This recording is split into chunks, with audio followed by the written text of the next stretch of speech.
Have you received any criticism as an Anglo making a movie about the future of Israel, making peace with the Arabs, not living there yourself? No, not at all, actually.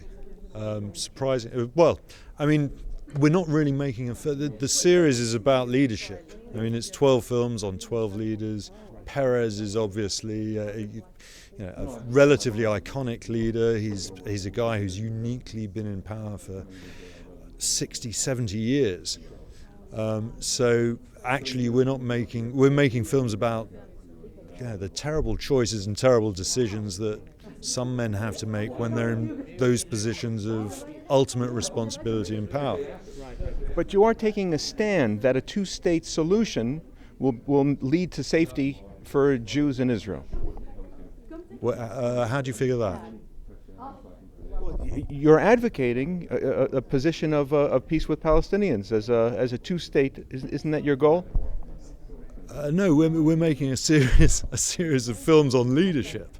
I mean, the first one is on Arafat, second is on Peres, third is on Arias, and Peres's particular dilemma in this film is, he came very close to nailing peace when he was with Rabin, and now he's president, and peace seems far away. So that's a particular. No, but you portrayed the settlers as antithetical to Jewish interests.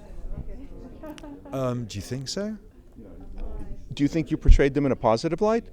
I think the settlers we introduced or we spoke to, they certainly said, they spoke their mind. I think everyone spoke their mind, and we just wanted to show the diversity of opinions across Israel that the leader of the nation has to contend with.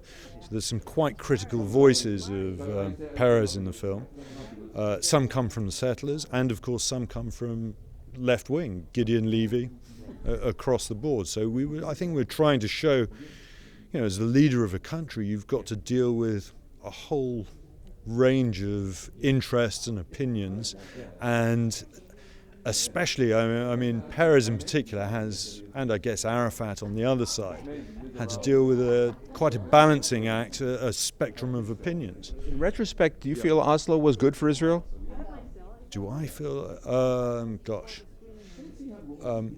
I think the real, for me, making the film. And did you see the film?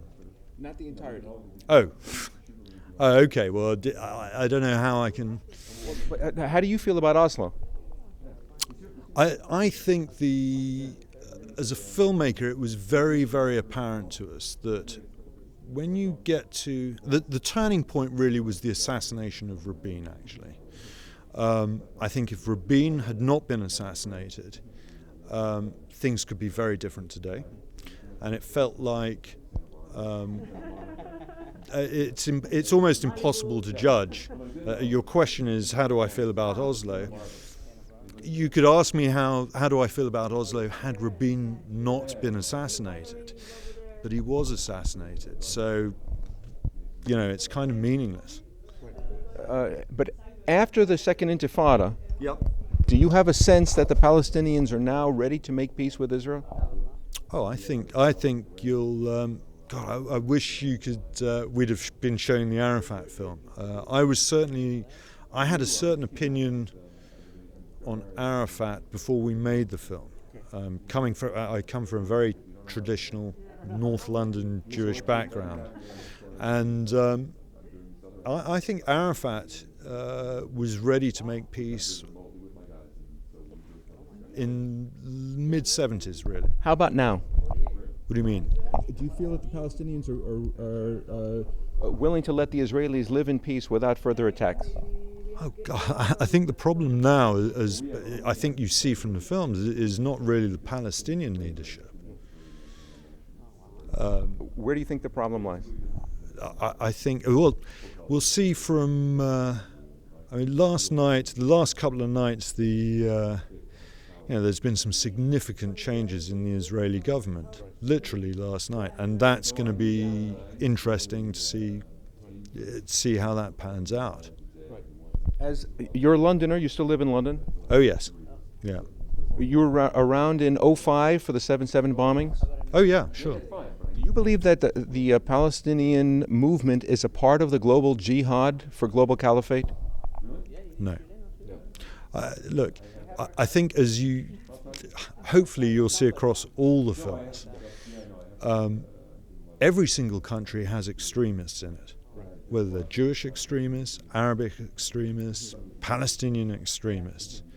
You know, to talk in very broad brushstrokes about Palestinians in that way is not productive and not accurate. When they honor terrorists, which they do, does that lead to an indication to you that they're looking to have a peaceful coexistence with Jews? I think that those are two totally separate issues. Okay. Totally separate. I think it's ridiculous to assume that any man, woman, child does not want to live with peace and security. What if they're led by a mafia over which they have no power? Well, who are you referring to? Hamas is an example. As a mafia who don't? The common person doesn't have power over Hamas, which is a mafia over them, right? It's an Islamic mafia. I think you're coming from a very weird angle, man. I don't think you're terribly well informed at all. Do you think there's freedom? Is there freedom in Gaza for people who want to think independently and go against Islamic law? What's that got to do with? I'm not following your train of thoughts at all. Well, you're saying because if the common person wants peace, then peace is possible. But if they're being led by a Stasi that doesn't want peace, man,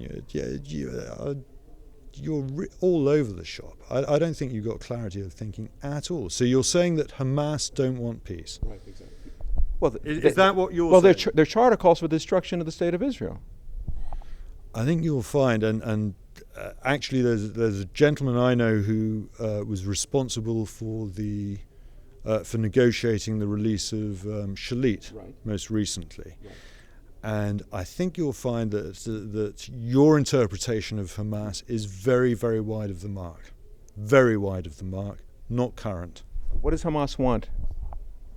You should hear for yourself. Don't take anything from me. Their charter states it pretty clearly. You seem to have an idea that goes against what they declare themselves. What does their charter state? The charter says they want to liberate the lands of the Jews, of Jewish control. Sorry, you just said destruction.